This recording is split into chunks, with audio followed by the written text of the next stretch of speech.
పశ్చిమలోని Kazipet 63వ division లో 50 లక్షల నిధులతో జూబ్లీ మార్కెట్ ఏరియాలో సీసీ రోడ్డు అభివృద్ధి పనులను మేయర్ గుండు సుధారాణి, 63వ డివిజన్ కార్పొరేటర్ విజయశ్రీ సయ్యద్ రజాలి, 62వ డివిజన్ కార్పొరేటర్ జక్కుల రవీందర్ యాదవ్, 10వ డివిజన్ కార్పొరేటర్ తోట వెంకన్న నాయకులతో కలిసి ఎమ్మెల్యే రాజేందర్ రెడ్డి నారికేలం కొట్టి శంకుస్థాపన చేశారు. తొలుత 63వ డివిజన్ కి విచ్చేసిన ఎమ్మెల్యే రాజేందర్ రెడ్డికి కార్పొరేటర్లు విజయశ్రీ సయ్యద్ రజాలి, జక్కుల రవీందర్ యాదవ్ నాయకులు బాణసంచి చప్పుల మధ్య ఘనంగా స్వాగతం పలికారు. అనంతరం ఎమ్మెల్యే రాజేందర్ రెడ్డి, మేయర్ గుండు సుధారాణి, 63వ డివిజన్ కార్పొరేటర్ విజయశ్రీ సయ్యద్ రజాలి మీడియాతో మాట్లాడారు. ఈ కార్యక్రమంలో మాజీ కార్పొరేటర్లు సుంచు అశోక్, గుంటి కుమారస్వామి, జిల్లా minorities vice chairman Mohammed Shabbir, Mohammed Shakir, 63వ డివిజన్ మైనార్టీ అధ్యక్షులు మహమ్మద్ బిలాల్, కురేషి, ఎండి ఫెరోజ్, ఎండి ఇమ్రాన్, ఎండి ఇర్ఫాన్, హరికిరణ్, ఎండి అక్రమ్ నాయకులు తదితరులు పాల్గొన్నారు.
నిరంతర అభివృద్ధి అనేది ఒక ప్రక్రియ.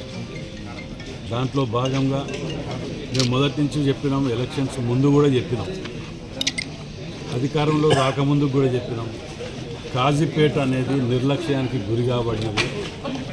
దాన్ని మేము అధికారంలోకి వచ్చిన తర్వాత తప్పకుండా మేము ప్రత్యేక శ్రద్ధ వహించి అభివృద్ధిలో కీలక పాత్ర వహిస్తుంది కాజీపేట అని చెప్పడం కూడా జరిగింది.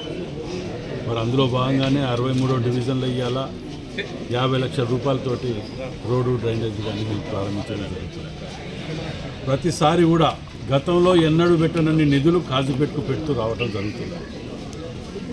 మీరు ఏ లెక్కల ఇన్ఫర్మేషన్ యాక్ట్ ప్రకారం చేసిన ప్రత్యేక శ్రద్ధ వహించి గతంలో నిధులకు ఇప్పటి నిధులకు వ్యత్యాసం ఎంత ఉన్నది, ఏమి అభివృద్ధి చేస్తున్నాం అనే దాని మీద నేను ఓపెన్గా మాట్లాడగలను. ఎవరు ఇచ్చినా దాని గురించి నేను జవాబు చెప్పగలుగుతాను. రాబోయే 4 రోజులలో కూడా హెల్త్ మినిస్టర్ 9-10వ తారీఖు రోజు దామోదర్ రాజనరసింహ గారు కూడా వస్తున్నారు. ఇక్కడ గతంలో కొబ్బరికాయలు కొట్టి ఓపెన్ చేసి జీవోలు తీసి శిలాఫలకాలకే పరిమితమైన సందర్భాలు ఎన్నో చూసినాం. వారిని మేము రిక్వెస్ట్ చేసుకుంటూ కాజీపేటలో 30 పడకల హాస్పిటల్ గతంలో ఇక్కడ మున్సిపాలిటీ బిల్డింగ్ దగ్గర చేసిన దాన్ని తప్పకుండా పూర్వవైభవం తీసుకొచ్చి గతంలో తిరిగా శంకుస్థాపనగా పరిమితం కాకుండా చేయాలన్న ఆలోచనతో కూడా కాజీపేట మీద ప్రత్యేక శ్రద్ధ పెడుతుంది.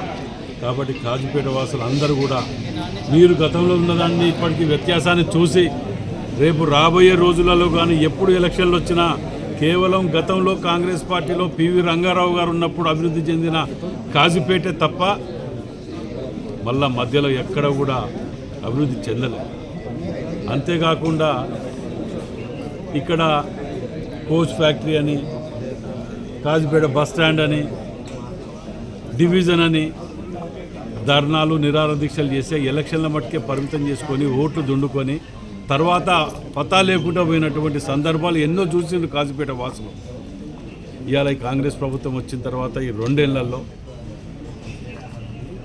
మేము కానివ్వండి, మేయర్ గుండు సుధారాణి గారు కానివ్వండి, కుడా చైర్మన్ గారు కానివ్వండి, అందరం కూడా కలిసికట్టుగా, ఎంపీ గారు ప్రత్యేకంగా కావ్య గారు కూడా అందరం కలిసికట్టుగా ఒక టీం వర్క్, ఉమ్మడి వరంగల్ జిల్లా అభివృద్ధి ధ్యేయంగా మేము గతంలో కూడా చెప్పినాం. అసెంబ్లీ ఎలక్షన్ల వరకు కాజీపేట, హన్మకొండ, ఉమ్మడి వరంగల్ జిల్లా రూపురేఖలు మారవకపోతే మేము ఓటు కూడా అడగమని చెప్పి ఎంత కాన్ఫిడెంట్ ఉంటే చెప్తామో అర్థం చేసుకుంటాం. కాబట్టి ప్రజలందరూ కూడా మాటలకే కాదు చేతలే వీళ్ళు చేతలలో చూపించే పార్టీ ఏదైనా ఉంటుంది కాంగ్రెస్ పార్టీ అనేది. ఇవాళ ఈ డివిజన్ కానీ ఏ డివిజన్ పోయినా ఇందిరమ్మ ఇండ్లు నిజంగా కూడా ఒక్కొక్క చిన్న చిన్న పేద కుటుంబాలు భోజనాలకు పిలిస్తే ఇంటికి ఓపెనింగ్కు రండి అని చూస్తుంటే ఎంత సంతోషంగా ఉన్నదంటే, గతంలో ఎన్నడన్నా ఒక్క డివిజన్లో ఒక్క ఇల్లు ఇవాళ మీరు ఏ డివిజన్ పోయినా 26 డివిజన్లు వరంగల్ వెస్ట్లో చెప్తున్నాను. అన్ని డివిజన్లలో ఇచ్చినాం, 66 డివిజన్లలో. నేను వరంగల్ వెస్ట్ నియోజకవర్గం నుంచి మాట్లాడుతున్నాను. ఏ డివిజన్కు పోయినా ఈ నియోజకవర్గానికి 3500 ఇండ్లు ఇందిరమ్మ ఇల్లు ఇవ్వటం జరుగుతుంది. మాది ఒక కమిట్మెంట్, చిత్తశుద్ధితోటి పనిచేసే ఇది. కాబట్టి ప్రజలందరూ కూడా మీ అందరి ఆశీర్వాదంతో మేము ఇవాళ ఎమ్మెల్యేలం కానీ మేయర్ కానీ ఎంపీలం కానీ అవ్వటం, మీరు వేసి ఏదైతే నమ్మకంతో వేసిన ఓటుని వృధా కానియకుండా న్యాయమయ్యే విధంగా చేసి చూపించడమే మా బాధ్యతగా చెప్తూ ఈ 99 రోజుల్లో ఏదో ఒక కార్యక్రమాన్ని తీసుకొని ప్రజలకు సంబంధించింది ప్రజా సంక్షేమం కోసం తీసుకోవడం జరిగింది. గౌరవ ముఖ్యమంత్రి గారు నిన్న మహాలక్ష్మి పథకం మీద తీసుకోవడం, నిన్న ఒక కార్యక్రమం తీసుకున్నాం. మహాలక్ష్మి పథకం కూడా ప్రతి మహిళకు కూడా వారు ఆర్థికంగానే కాకుండా ఆలోచన పరంగా స్వేచ్ఛగా ఉండే విధంగా బస్సులో మంచిగా ప్రయాణం చేసే విధంగా మహిళలందరికీ కూడా సౌకర్యం కల్పించడం జరిగింది. తెలియజేస్తున్నాను. ఈ రోజు ఇక్కడ మనం నిలబడ్డది ఈ స్థలము గత 30 సంవత్సరాల నుంచి ఈ రోడ్డు అధ్వానంగా ఉన్నది. చిన్న వర్షం వస్తే ఎక్కడికక్కడ నీళ్లు జామై దాదాపు జామా మస్జిద్ కానీ హనుమాన్ టెంపుల్లో కూడా నీళ్లు వచ్చిన రోజులు ఉన్నాయి. దానికి అన్నగారికి హృదయపూర్వకంగా ఈ డివిజన్ ప్రజలు, ఈ కాలనీ వాసులు అందరూ కృతజ్ఞతలు, ధన్యవాదాలు తెలియజేస్తున్నారన్న.